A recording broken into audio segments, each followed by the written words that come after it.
ఎన్నికలు దగ్గర పడుతున్నా ఇప్పటి వరకు బీజేపీకి మేనిఫెస్టో దిక్కులేదన్నారు TPCC media committee chairman Sama Rammohan Reddy. BJP నేతలు ప్రెస్ మీట్లు పెట్టి తిట్టడం తప్ప ప్రజలకు ఏం చేస్తారో చెప్పడం లేదన్నారు. దేవుడు పేరు చెప్పి బస్తీలో రాజకీయం చేస్తున్నారని ఆగ్రహం వ్యక్తం చేశారు. బీజేపీ ప్రభుత్వం తమకు ఏం చేసిందో నిలదీయాలని రైతులకు, పేదలకు పిలుపునిచ్చారు సామ రామ్మోహన్ రెడ్డి.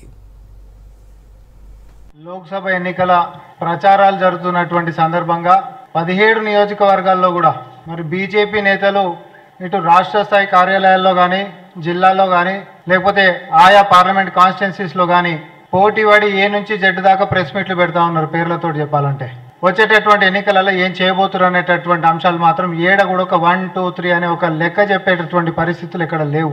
ప్రజలకు అన్ని మంచిగా చేస్తామని చెప్పి అధికారంలోకి వచ్చినటువంటి మోడీ సర్కార్ 10 సంవత్సరాలు చెవులో పువ్వులు పెట్టుడు తప్ప ప్రజలకు చేసినటువంటి అంశాలు మాత్రం ఏమీ లేవు. దేవుడి పేరు, ధర్మం పేరు చెప్పుకుంటా బస్తీలలో రాజకీయాలు ఎల్లదిద్దామని ప్రయత్నాలు చేస్తున్నటువంటి మీకు దేవుడు, ధర్మం ప్రతి ఇంట్లో పాటించేటటువంటి అంశాలే. కానీ మీరు ఎన్నికల కంటే ముంగట చెప్పొచ్చింది అచ్చేదినని చెప్పొచ్చిండ్రు, ధరలని నియంత్రిస్తామని చెప్పొచ్చిండ్రు, అవినీతిని నిర్మూలిస్తామని చెప్పొచ్చిండ్రు, సంవత్సరానికి 2 కోట్ల ఉద్యోగాల కల్పన మనం ఈరోజు ఈ దేశంలో చేయొచ్చు అని చెప్పొచ్చిండ్రు. ఆ యొక్క ప్రోగ్రెస్ రిపోర్ట్ గురించి ఎవరైనా మాట్లాడుతుంటారంటే ప్రెస్ మీట్ పెట్టినటువంటి పెద్ద మనుషులు ఎవరు కూడా మాట్లాడేటటువంటి పరిస్థితి లేదు.